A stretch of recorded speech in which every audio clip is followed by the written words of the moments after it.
Thanks for joining us today in our journey through the Bible, one day at a time, Genesis to Revelation. I'm Tim, right, retired pastor or Bible teacher, your good friend today. Would you like to see God? I'm looking forward to it one of these days, but I sure would. Well, this morning I'd like to give you a clearer picture of God from the experience of a man who had a chance to see God, at least in a tangible illustration of God's presence, and that's Ezekiel. Boy, this is going to be a fun study. Ezekiel is an interesting prophet. Some people think of prophets as an old man with a long gray beard.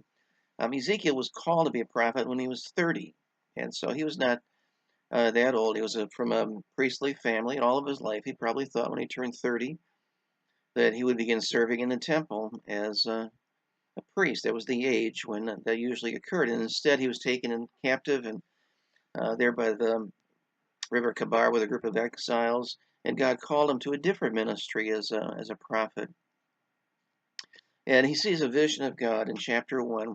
Reading for today is Ezekiel chapter 1 to 4. He sees God's above the firmament that was over their heads, above the sky. He was given an opportunity to see ways that we don't. God's presence. God is spirit, but he reveals himself sometimes in ways that we can understand. And that's what we see here. The heavens were opened, and I saw visions of God. And the first thing he sees is that God is transcendent. He's above us. He's beyond who we are, beyond human understanding. Isaiah 55:9 says, "As the heavens are higher than the earth, so are my ways higher than your ways. My thoughts are than your thoughts." That's what we mean when we say God is transcendent.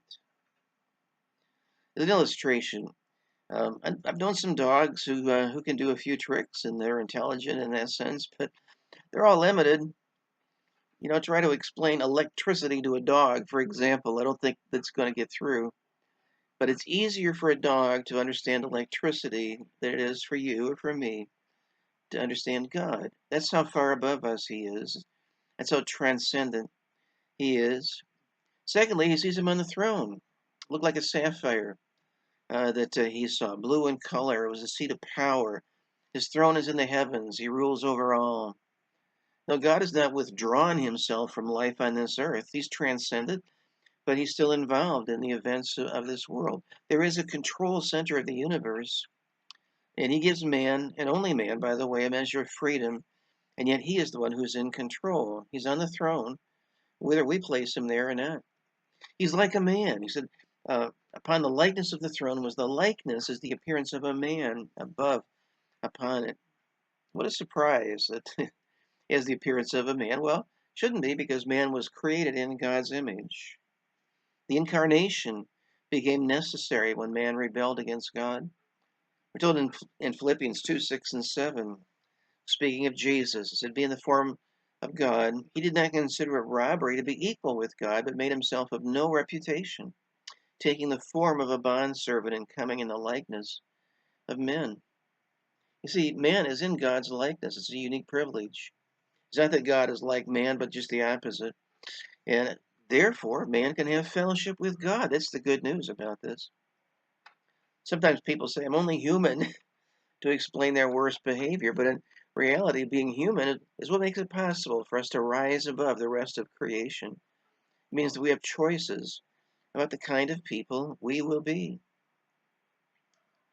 Um, God became one of us to save us. He's described as a beautiful being, his beauty and light.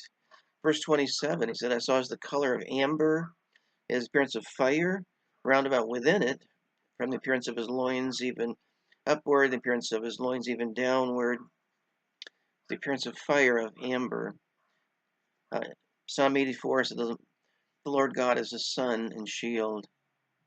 Whenever the Bible gives us a physical description of God, he's always described as a being of just incredible beauty. God is beautiful. Beauty and order are part of God's nature, and that's why we can understand and appreciate beauty. It's also one of the reasons why art and music in our modern culture is obsessed with things that are dark and ugly, because we rebelled against God. And then finally, he sees God as someone who's merciful, verses 20 8 and 29, he sees something interesting near that throne, the appearance of a bow that is in the cloud in the day of rain. So is the appearance of the brightness round about. He saw a rainbow that was there near the throne. What in the world was a rainbow doing in this vision? Well, it demonstrated God's justice and mercy. That rainbow was just a reminder that God will never again destroy the world with a flood like he did with Noah.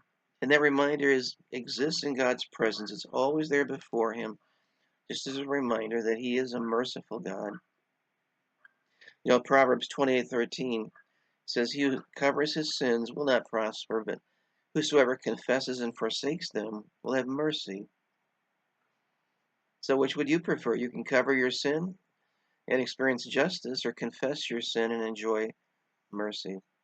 What a great picture that we have of our wonderful God. He's above all. He's transcendent. He's the ruler of all. He's like man. He's beautiful. He's merciful. One of these days I'm going to see him because I've been born again. I hope that's true for you, my friends. You know the Lord today? You can. This can be the day when you come to him. Well, tomorrow's reading is also in Ezekiel chapter 5 to chapter 9. Be reading there, and I'll be back with you again very soon. Have a great day, folks.